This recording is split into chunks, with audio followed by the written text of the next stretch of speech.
Well, good morning. I'm Brent Adams here with your Rural Strong Morning Ag Report for this Thursday, February 8th. Leading off the headlines this morning, a federal judge this week vacated the 2020 dicamba registrations by the Environmental Protection Agency. The ruling in the U.S. District Court for the District of Arizona leaves farmers without options to use dicamba in the upcoming growing season. Affected products include Bayer's XtendiMax, BASF's Ingenia, and Syngenta's Tavium. In response, the North Carolina State University's extension says many will panic in response to this news and scramble to switch technology. The court vacated registrations for over-the-top use of dicamba, ruling that the EPA violated the Federal Insecticide, Fungicide, and Rodenticide Act's public input requirement before its approval. Proponents called the ruling a vital victory for farmers and the environment. One of dicamba's biggest opponents, the Center for Biological Diversity, claims, quote, endangered butterflies and bee populations will keep tanking if the EPA keeps twisting itself into a pretzel to approve this product just to appease the pesticide industry, end quote. Crop protection companies are assessing the situation to find a path forward for dicamba. Well, the USDA's first farm income forecast for 2024 shows a significant drop in farm sector profits.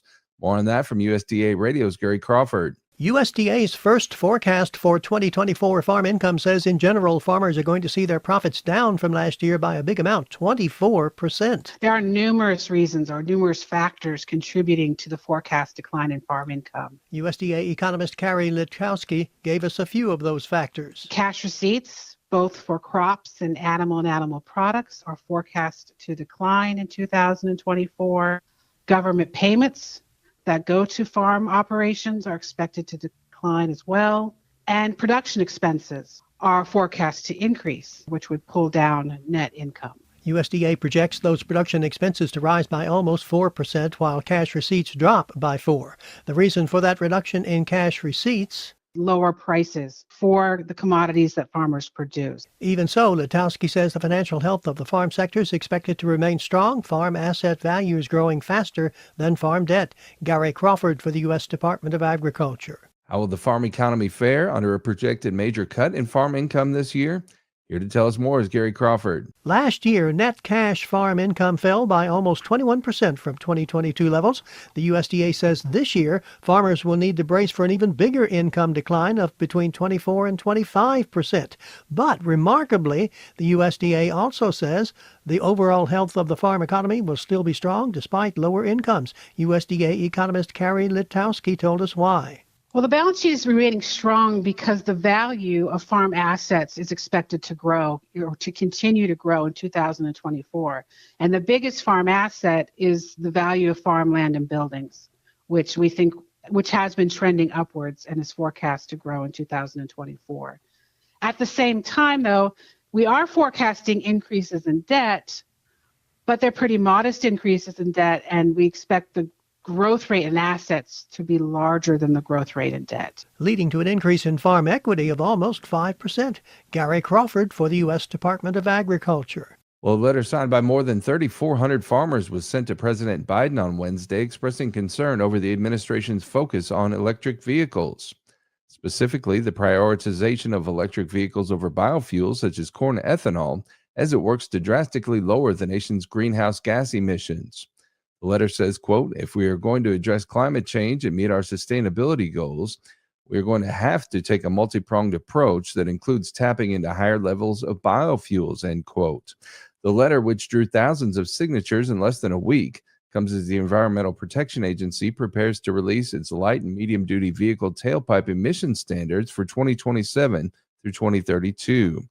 A recent survey sponsored by the National Corn Growers Association shows Americans have concerns on a range of issues involving electric vehicles.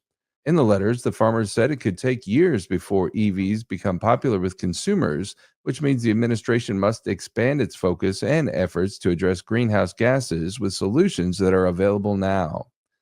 Well, the panels and participants for the 100th USDA Agricultural Outlook Forum Thursday plenary are now known, with a variety of subjects covered.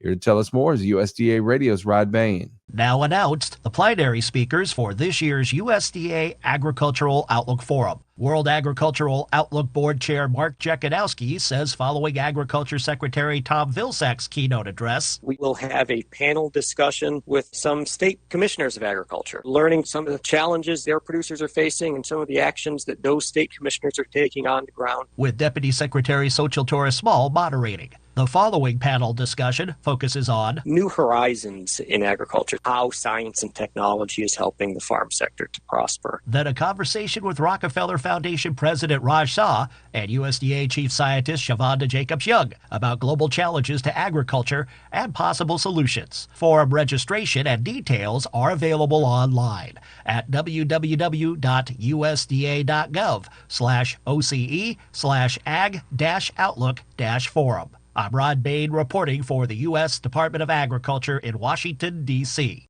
And finally, this morning, Super Bowl Sunday is a big day for 49ers fans, Chief fans, and Swifties, but there's also no hotter time for chicken wings.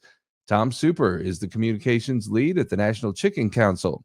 He tells us just how many wings Americans are going to eat on game day. We are projecting Americans will devour about 1.45 billion chicken wings this weekend for Super Bowl 58. That is a billion with a B. And he says consumers have a preference. In terms of dipping sauces, barbecue in our last consumer survey came out number one, followed by ranch, and buffalo hot sauce was third. French fries are the preferred side for wings, and then you have your celery and your carrots, and then a slight edge to bone-in traditional wings other than the boneless wings out there. While the number of wings consumed during the big game is large, Super says consumption is flat compared to last year. There's a couple reasons for that. USDA is projecting that last year's pounds and number of birds are pretty much flat compared to a year ago. And the reason that there wasn't an increase were feed costs were relatively high, continued labor challenges. And, even though demand is up, people would eat more wings if they were available, but they're just not there. So it's flat compared to last year. The good news is that retail prices are down. You'll definitely get some deals, some promos on wings at the grocery store, but I just wouldn't wait to the last second. If you're ordering them from a restaurant or a bar or the supermarket, I would get them maybe a little bit early. That's Tom Super, National Chicken Council Senior Vice President of Communications. A special thank you to Stephanie Hoff of the Midwest Farm Report in Madison, Wisconsin for that audio. Well, you can keep up with the latest in the world of agriculture by subscribing to the Tractors and Troubadours podcast from Rural Strong Media. Each week, I bring you agriculture industry newsmakers, hot-button industry issues, educational features, and the best in traditional country music.